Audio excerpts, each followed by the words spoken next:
Okay, in this next video, we're going to finish up painting of the body uh, and the other types of maps, the other texture maps. We're going to make this closer to our design with the blue hue. This is that original first yellowish texture that was on the hand. We're going to modify that. We're going to try to improve where the edges come together. And we're going to add bump and specular. We're going to recycle the old bump for the hand, of course, and the old specular, and we're going to create more for the rest of it. Before we go on, you might have remembered that I got an error once that this mesh had non-manifold geometry. By the way, I should probably go and delete history. What is non-manifold geometry? I spoke a bit about it in the first weeks of the course with topology discussion. So I'll show you a quick example because if something comes up like an error, it might be similar in your path and your journey as you're making your character. If you are unlucky enough to get a few of these errors, this error wasn't fatal. It didn't hurt anything. It just was able to fix and go on. But I can describe exactly what it is as we go and how to fix it. So for just an FYI, what is non-manifold geometry? It is a 3D shape that cannot be enfolded into a 2D surface for technical reasons. Having to do with normals, having to do with the way it's laid out in space. We talked a little bit about normals and surface normals, CV normals. Without getting a little more into that, let's see examples of how, at least what they look like, because you can't really detect it with your eyes often. There are different types of non-manifold geometry where they're connected at a seam or they're connected in a non-manifold corner, or maybe internal faces of the polygon are interconnected incorrectly.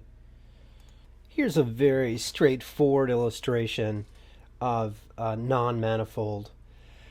Three or more faces share an edge that can create. Here's a bow tie example. I think I drew this on the whiteboard. And another one where the normals face opposite. It confuses the 2D layout, so it's hard for Maya to shade and, of course, hard to paint on and lay flat. And if you were using Mudbox, it would not accept this type of non-manifold surfacing. How are they produced? They're from just selecting extruded edges and normals, reversing if you ever did that, or merging or deleting faces when you're working. It just can happen along the way without you knowing it. So back to Maya, if that happens in your model, there is a polygon cleanup. If you ever did bring this mesh over to Mudbox, it would not accept, it would have some blockages of non-manifold and it might give you some errors and not accept it. We have a cleanup here. I'm selecting the whole mesh, and we have a tool that can detect and clean up non-manifolds. If we just select everything and go under Mesh, Optimize Cleanup, and then in the menu that opens, I already opened this, and this will be blank on yours. You'll say Remove Geometry and click Remove Non-Manifold Geometry. Normals and Geometry. Okay. You might, again, not discover this until a little bit later, and it's okay to fix it. It won't damage anything else. If it does do something unexpected, you certainly have time to fix it. Let's put it this way. So selecting the whole mesh, cleanup options. All right. That's in Mesh Cleanup. And selecting non-manifold geometry. There's other things that are on by default to clean up. Lamina faces are faces sharing all edges. That would be two faces right on top of each other. And if you recall, when you right-click vertex faces and you see a line around the entire square, that would be another indication of lamina faces and would produce really weird-looking darkening errors. Also, normals, the way they're pointed, can produce dark areas which look unnatural. So this can clean up some of it. I'm just going to click non-manifold geometry to remove and click clean up, and it'll detect and remove those. Okay, enough with that digression. We're going to go back into Photoshop and continue our painting, creating a color map. Then from this, of course, the bump map. We already have a bump map to replace that, and then the specular map, and then slap that back on the model. We're going to speed up from here. So looking back at our design with all the blue, we're trying to get to this kind of cyan, a little bit Smurf blue color. We're gonna change it all throughout. And I want to continue the chicken-like scaly texture throughout, which is not so indicated here. And I'll eventually include that a little bit into his face too. My illustration doesn't have to show 100% of my intention. Again, it's very iconic or symbolic of the direction generally I want to go and the inspiration, and that's it. All right, so with that color in mind, let's go back to the master body, color, and text.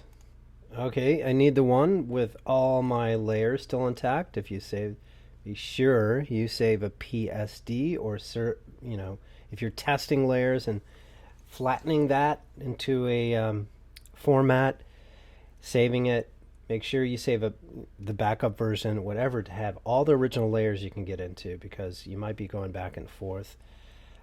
All right. And remember, this space was saved for the head. So we're going to go in. First thing I think I'm going to make, this is too saturated yellow. I'm just going to get the, let's call it the value of the color down, and then we'll talk about the hue. I just want the value more pale on the rest to match the original feet, toes, and hands. Right, so I'm going to get the sponge tool, which will sponge up some of the color, and this one says desaturate. Photoshop, of course, and then I'm going to go in, find the right layer. Make sure I'm painting on the right layer. I condensed a few that I didn't need, and I'll paint over these to desaturate them. Just on mine. Sorry about the pinwheeling. It only does that again when I'm recording.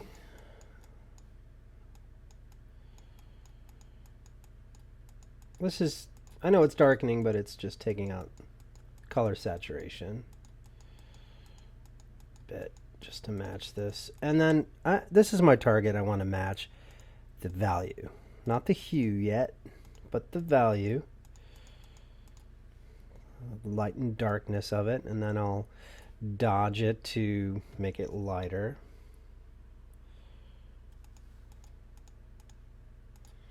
Kind of see what I'm doing.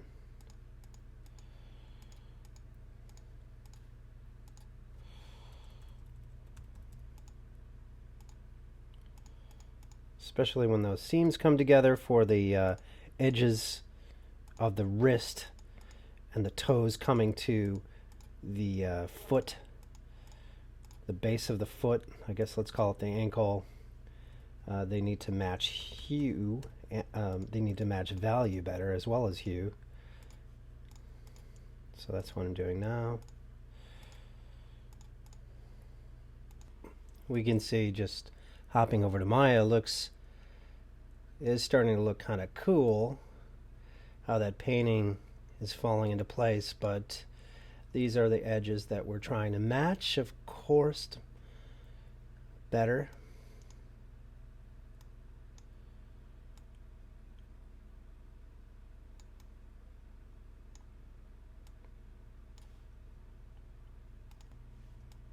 With those, of course, taking down that little by little to melt into here better. Okay, I just saved and popped that new test in there. It's a little bit better. Before I change the hue, you can see maybe it's blending little by little. Looks like I get a bit of the jersey in here, the green overspray from the jersey. I could fix that. That's coming from this area right here. Not a big deal. Also looks like we missed a little bit here. Just paint in there to fix it.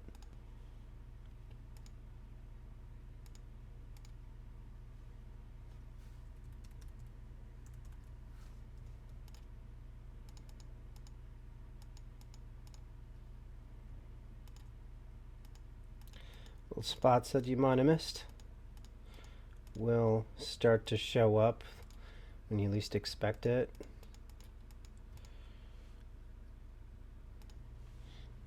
And it seems lightening excuse me, around these edges with the dodge tool, and I have this set, by the way, at median midtones. This matters. It's going to really affect whether you have highlights or shadows. I'm going to midtones. And 68% exposure, not 100. It's too strong. Maybe I could put that down even more, less than 50. And anyway, lightening around the edges and keeping a similar look around all the edges of the similar colored shells is really going to help you disappear those seams better. If it looks darkening around the edge of the shell and it's going to meet another shell or meet the other side, it's going to show that seam. Of course, you could use a stamp tool and mirror that painting precisely on the other side. All this can take time, so don't obsess over it, fuss too much. So I'm going to let it go and move on. Okay. Next, I'm going to do the hue. So I'm going to change all the hue from this yellowish hue to match that bluish hue of my character. So I have them all on a layer. I have the snapshot there. Don't really need that snapshot. Can turn it off, but it's well hidden. It is good to have the snapshot around because it does show me areas that I might have missed, that I didn't see, stuff like that poking out. You know, there's a lot of fill in the blank stuff that just emerges.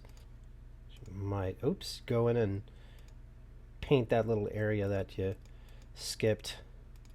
It's like areas of a blank canvas you forgot to paint or something. Or you just, your brush missed, I should say. Okay, I'm going to put all the chicken looking skin on one layer. Maybe to make it easier to color and uniform. I will just put the layers together. I'm merging layers. A little bit off screen, you can't see that, but I just merged all these layers as one. Now I could play with the hue of those. So I'm going to an adjustment. You can do adjustment layer, and you could try hue saturation. You could try color balance. And experiment with that.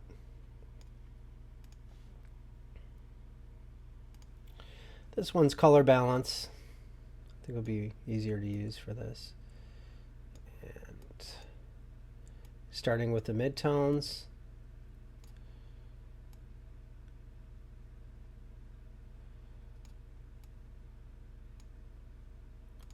And the highlights. You can see how you can change the color. Shadows. It's looking interesting. So you really have to push all three to get variations of hue. Now that's looking, for me that looks looking kind of interesting because I wanted the head, which looked quite realistic, that's coming in the last project. Well, I wanted that texture to be realistic and match a cartoon body, but I didn't want such a stark contrast. So that does mean that I'm going to have a more detailed looking skin on the cartoon body to meet the more detailed looking head. Hope you understand what I mean. What I mean is I don't want the head to be super realistic when I finish that, and the body to be too cartoony to not match in style. So I have to find a halfway point. So I'm trying to make the cartoony body look a little bit more realistic, and the head to meet that. That's why I chose the blue color. So, I like how this is looking blue and cartoony Smurf-like color, more like the design, but it's also looking a lot more realistic, right? With all the imperfections of the lizard-like skin. I would like to have both of that. So as I'm, making this, is really sculpting this in 3D for the first time. All the artistry is pretty much coming in post design this way. I mean, the choices that you're making are just going to emerge as you go along in painting. Okay, playing with the color balance and the shadows, midtones, and highlights all working together. It's getting a result that's interesting me. I like the way this is looking. Oops. Starting to like it.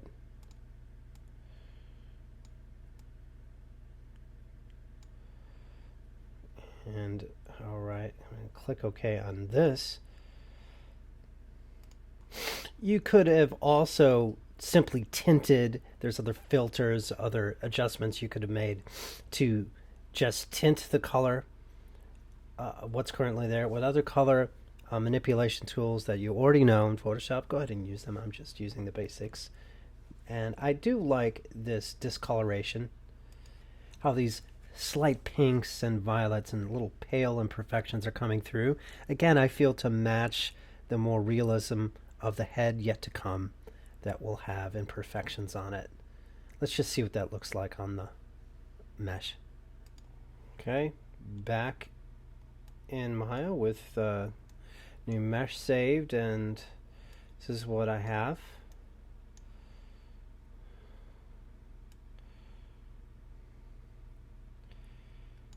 Okay, maybe a little bit too ultramarine kind of blue.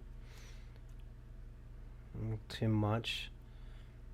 And the nails, actually, I didn't want dark blue. I can modify that or get it back to more the brown color. So I'm going to work on that a little bit and get back. This time I'm opening the hue and saturation. I wanted it a little more cyan than maybe that ultramarine. More like that, and I put up the saturation a little bit. And more toward a touch of turquoise, cyan coming in. Just feel that's more the hue I was aiming for. And in here, maybe I didn't want the toenails to be dark blue. I could have protected or saved that color. It's just my preference. Wanted those to be more dark brown, so I'm just probably going to paint right over those.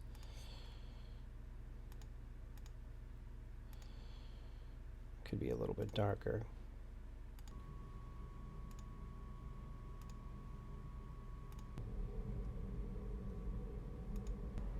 Back to Maya, we see the difference. That's more the hue. I was going to say the color, but that's more specifically the hue I was looking for. And now it's starting to blend here. It's looking pretty good to me. It's getting there. I know this could be matched in hue better. Value is okay. And this could be matched better. So I can work on the polishing a little bit more. And then on the other types of maps, the bump and the transparency. But it's starting to look pretty good. So what I like. In fact, I think I want to make a few color changes on the fly here. Maybe fade the color into a bit of a pinkish at the feet and terminate this part to be a little more pink. Would be interesting. That is going from that color from the body and fading more into pink at the bottom near the toes. Maybe choosing a pinkish color, and in the brush in Photoshop making the brush opacity very wispy light, maybe 8%. Okay, just touching in there with a little bit of color. Happen to know that's the bottom of the feet. Not sure I want any of that overspray hitting any of the other color shells, so just have this area selected as I paint, protecting these.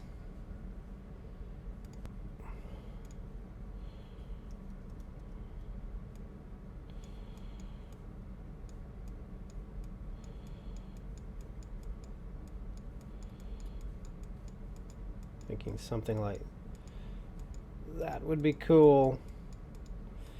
Again, just coming up with that on the fly. That's how it might come together creatively, as the design's just a suggestion.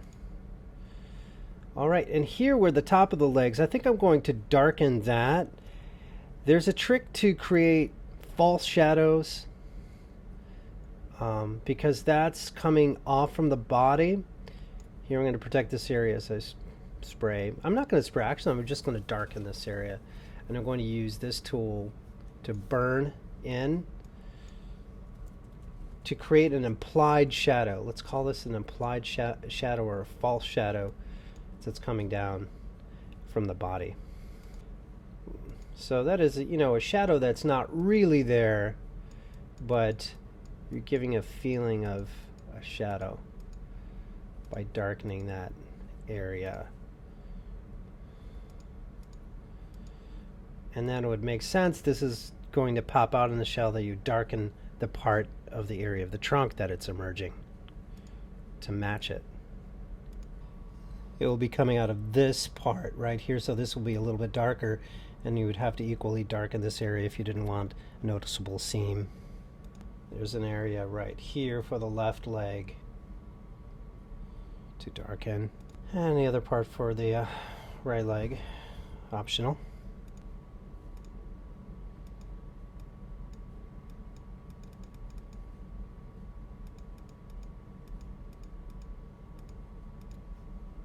Probably gonna make highlights a little darker too.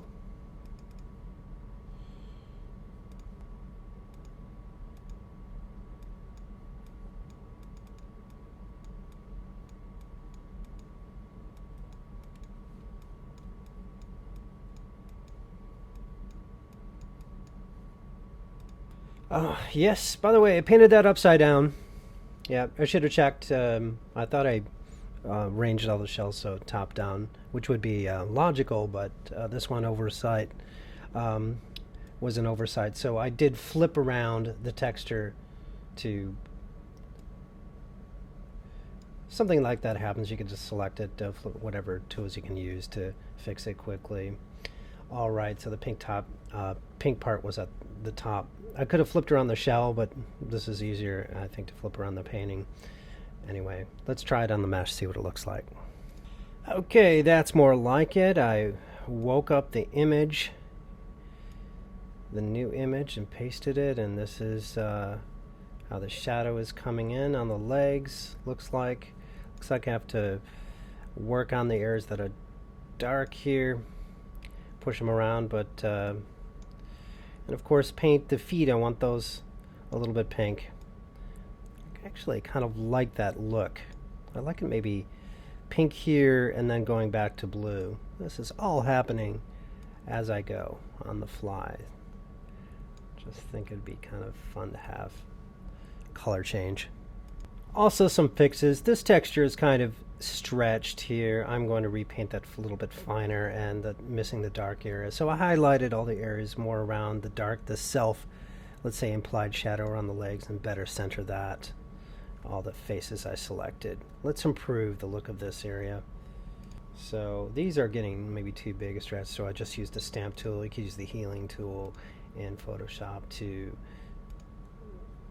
make that a little bit more sophisticated looking or integrated pattern with smaller detail. And it's really just around here that it's dark and just this edge there, that's all. Okay, that's much better, and you can now see the use of that implied shadow as it's darkening here and darkening along the belly, on the bottom of the trunk, I guess you could say. And it might emerge more seams and need more polishing, but from a distance it looks kind of cool because it implies a nice fade away gradient shadow here, giving more interest and slickness in the color. By the way, this is just on a blend material. That's a satiny stuff. It looks kind of annoying, but that's going to go away when I start rendering with the Arnold shader, of course. And I'm going to work on the feet. I want this violet to fade into this and then back into blue, so I'm going to find the edges of that shell on both of the feet to do a little fade in here too. I know on the edges of this foot, these are the border edges of the shell that I have to paint pink, so fading in pink here, here, here, and here. There's my modification to the new blend, getting this kind of a surreal spray painted look or exotic bird look. Why not play with colors? And we're doing so with the shadows here. And I also added some fade with the wrist. I thought it'd be kind of cool to have this gradient echoed here in the wrists as well as the feet. Along the way. It goes off the design, but I like this new direction, and it'd be cool to paint the knees too, the little pink. Just making decisions, just fudging with it. A little splash of pink on the knees for a new color theme. Improvising.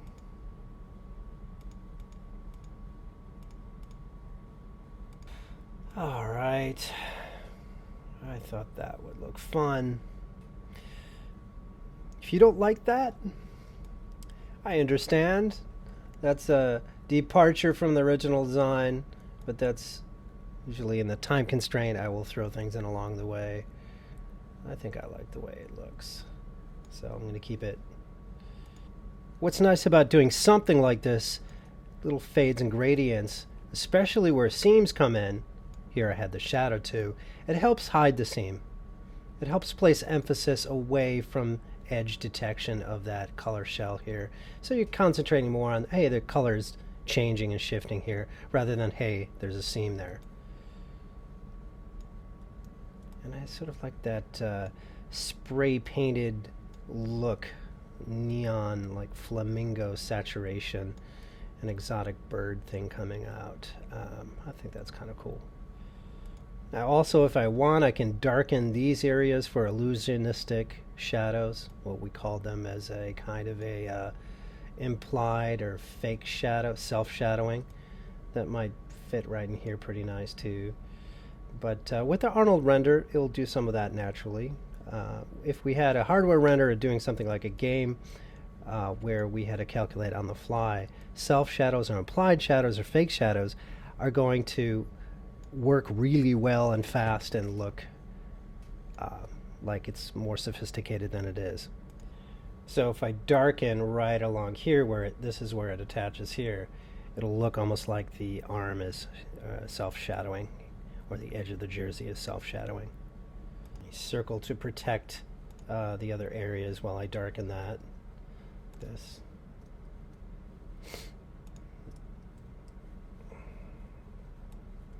Let's use a dodge tool, and I'll start with the midtones. Come on. The darken tool, the burn tool, I mean.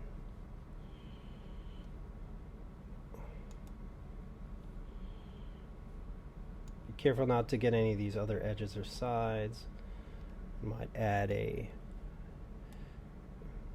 undesirable visibility to an edge shell. Start with the midtones and then move to highlights and shadows.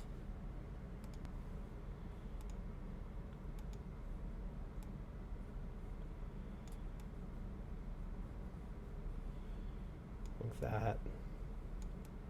It's going to darken this inside here.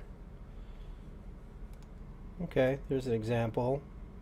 Maybe went a little too much with the dark, but you have a natural self-shadowing here that's a little bit different. You could do that under the jersey as well if you like. I know where that jersey's coming together, that highlighted line, that's the edge of the shells meeting that edge of the shell of the trunk. I can darken up that edge for a self-illusionistic shadow. Like that. So straight off the bat it looks like it's shading right on top of that trunk.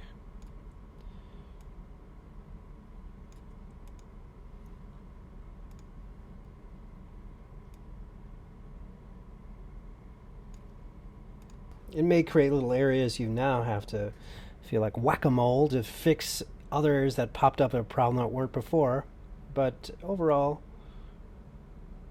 letting some stuff go and it kind of looks much more illustrational with those self-tones in there, those self-shadows, which I think is a good thing, trying to match the original vision.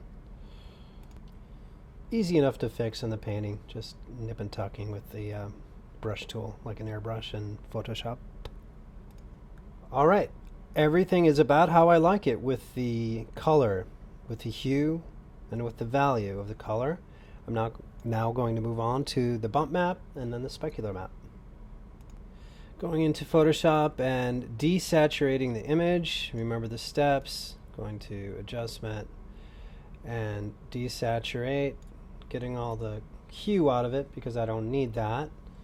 I can merge these visible layers, merge layers. Don't need that jersey on a separate layer. Okay, desaturate. Well, I already have made the bump map for the hand, so I can just bring that in and paste it right on top. Recycle that, of course. There that is, so I'll grab that and copy and paste it in there. And it will be on its own layer, so maybe I'll take that down in opacity a bit so you can see it, how it's going to overlap right on top of the old color one. Saves you a ton of work. It's a nice part of doing it this way. Just holding the shift key so I know it's scaling it proportionally. It's going to fit. Looks good. Okay. To make sure it fits just on the other one. Okay. So it's looking good.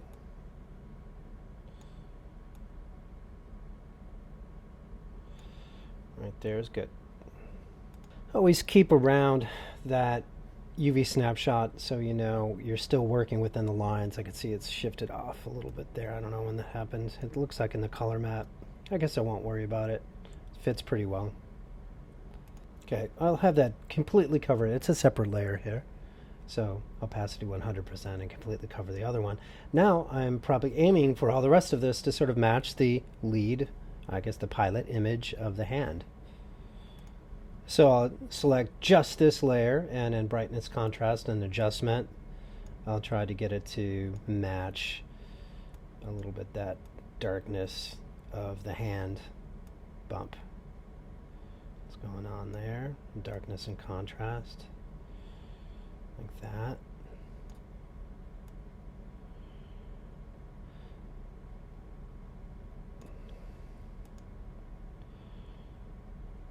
Looks good.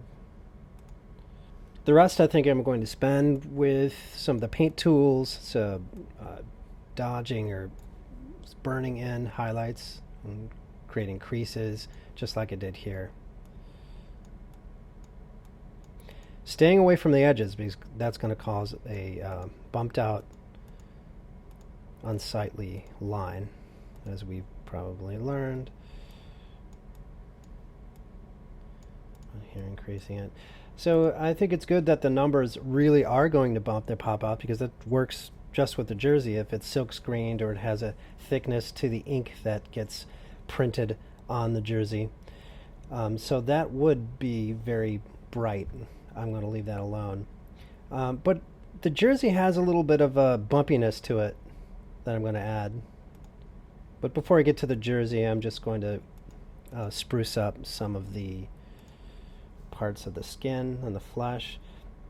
It might be nice to draw some sort of lines here to create wrinkles at the knees.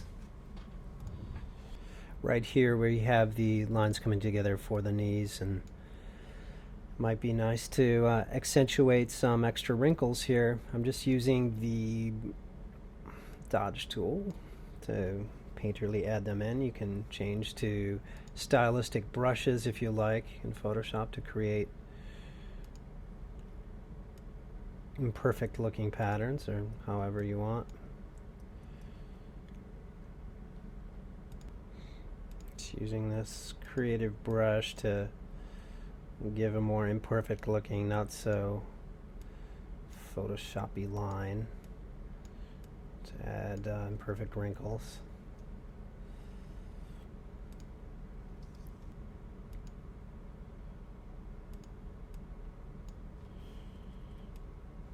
Want to stay away from the edges. Anything white is really going to be bumped out, pretty bumpy. So be careful of that. Thought I could do a bit better job with that. I'd undo, repainted them a little bit. Okay. These are the arms. Here's the elbow. Maybe I'll have a little bit of line wrinkliness along the elbow, like this, to accentuate the skin stretching and restretching and pursing up at the folds of the skin, where the joints and the bones might distort and stretch the skin, causing wrinkles.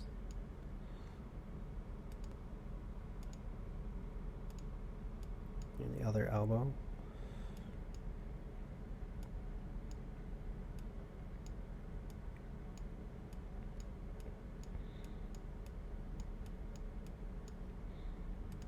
Then we have toes. We could bring out the scaly wrinkliness of those.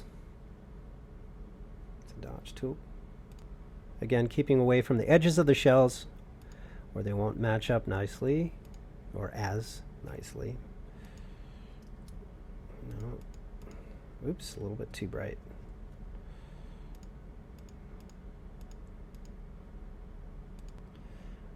And adding some wrinkles here or there over the toes might be pretty cool.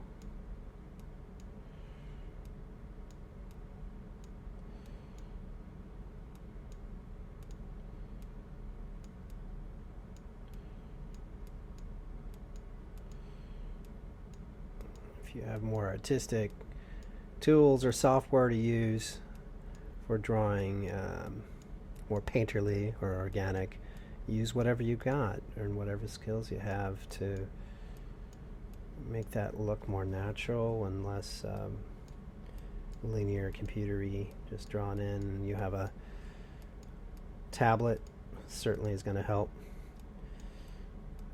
Maybe some of these nails could be imperfect too. They're having like streaks through them because they're touching the ground a lot and walking. So maybe you could have some imperfections and bumpiness of those. Oh, not too much though. Oops.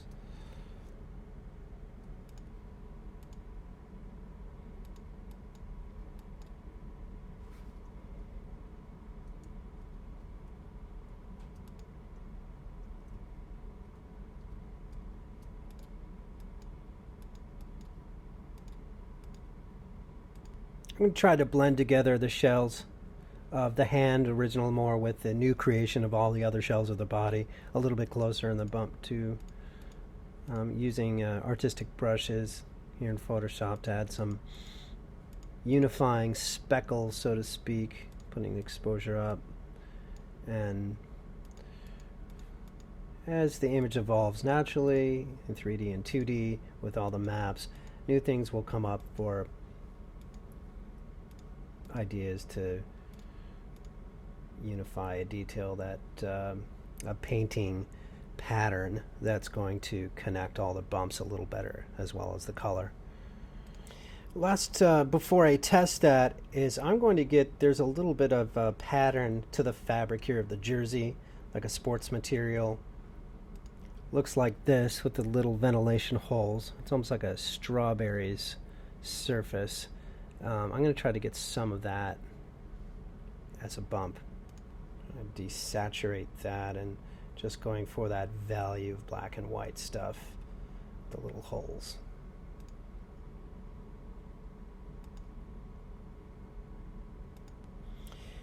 Using the warp tool again.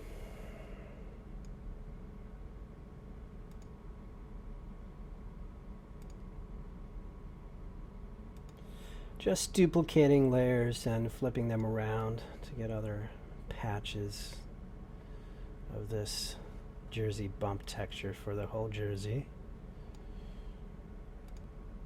Then using the warp tool to put it all together. Make sure I don't go into any other shells of the bump.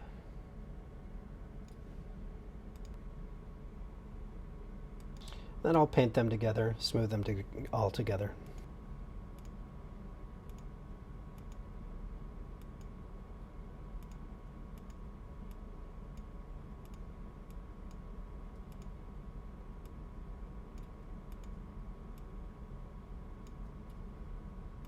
I also made another layer to make the numbers pop a little bit more by having a separate layer on top here. Maybe I'll tamp them down just a little bit and spruce the numbers up. But I'll bring up the contrast between those little holes in the fabric by dodging the highlights out. I want to again keep away from the edges likely because it could be too strong an effect. We're trying to match. Let me see what's happening. Maybe turn that down. It's an 87 exposure. Could turn it down a bit.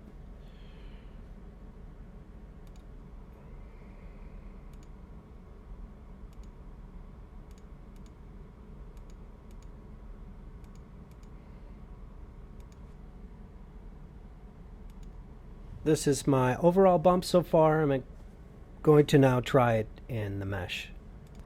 Again, I'm just testing with a standard blend material, not on the, just to predict right here in the viewport. So I'm only going to the blend material now. We'll be doing Arnold later for real render testing. But anyway, I'm going to specular shading, specular roll off, and popping in the bump texture. Sorry, that should be the bump texture, not the specular roll off. We're not doing specular yet. So it should be the bump mapping checker for texture and file, that node for the bump, of course, and then menu opens, and we're going to grab that new bump file. Then we see how super bumpy it is at the default setting. Just like we did with hands, we got to go back and find that node for bump depth and make it less. Here it is, and bump depth, it's at 1. Put it down, maybe 0.2, something like that. Or either I just put it to 0.1, and that looks starting to look pretty cool. Plasticky because of the blend, but the bump is starting to look interesting. If you get this type of stuff, that means I have an edge I have to fix that I darkened, or lightened, which I didn't want to. But what's cool is I'm getting wrinkles here on the knees that I planned. That's nice. And the toes are taking on those wrinkles too, starting to look kind of cool. Should probably match that bump too. And the nails, now we have that imperfect bump on the nail look. Overall, in the right direction, I think. Looking interesting, at least. And looking how the number pops, it looks kind of cool.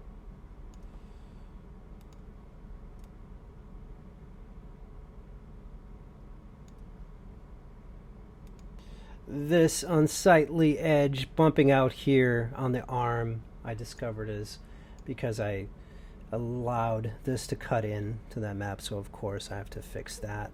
That should be cutting into the shell. Didn't notice it. Just painting that out, erasing it.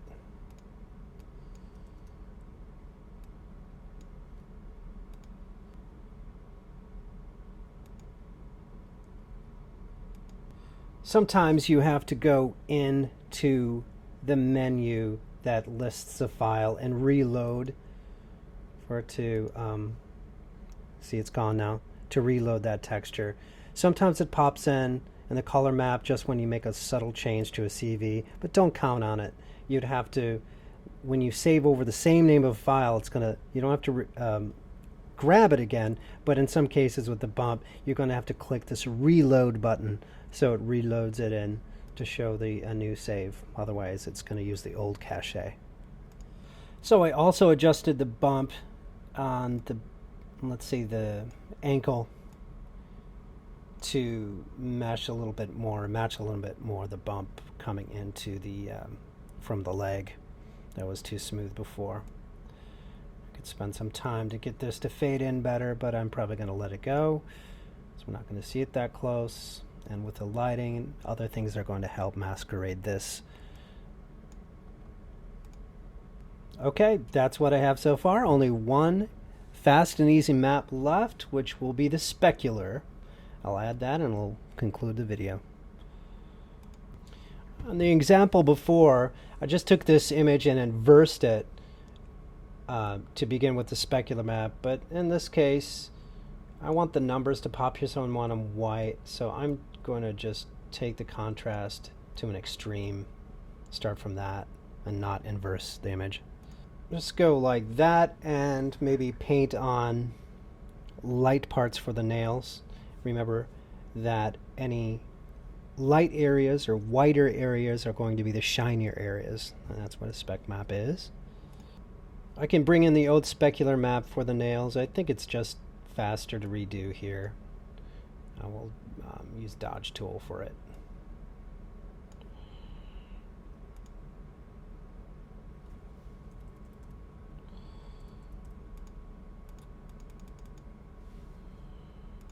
Or I'm just using the brush. This will be real quick.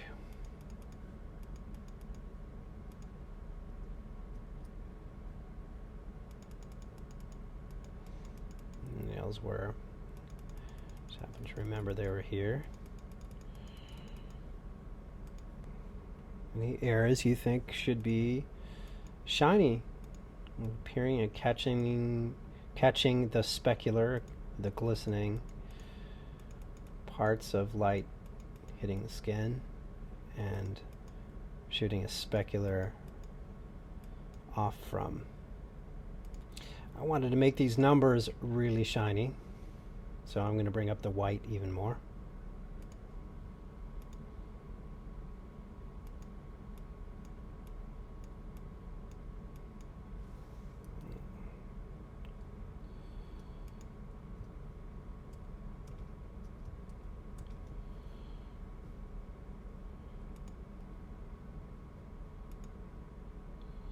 Using the Dodge tool on highlights.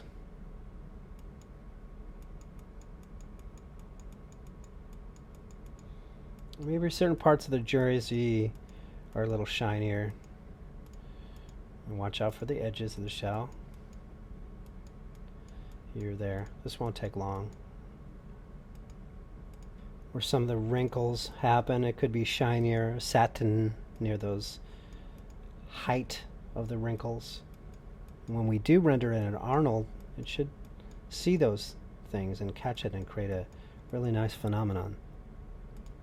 I wanted also to make the nails of the toes shiny, so painting those in white are going to help do that. Just be careful you see what you're doing.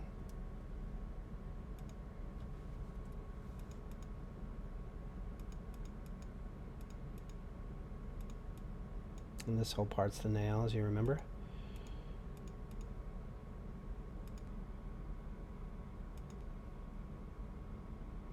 And the others, here.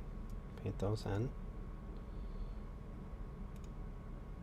Okay, that's my specular map so far. I'm going to go try it in the mesh. Saving it first, of course, as a specular layer, specular file. Every time, of course, it's got to be saved for Maya to see it and update it. And this one's a separate file now called SPEC for spec. And this one is going to go in this temporary blend material in the specular roll-off. That's the same thing we did for the hand for a test on the textures. We went specular roll-off, and then we put the file there. On the Arnold shader, it will be in the specular as well. Okay, so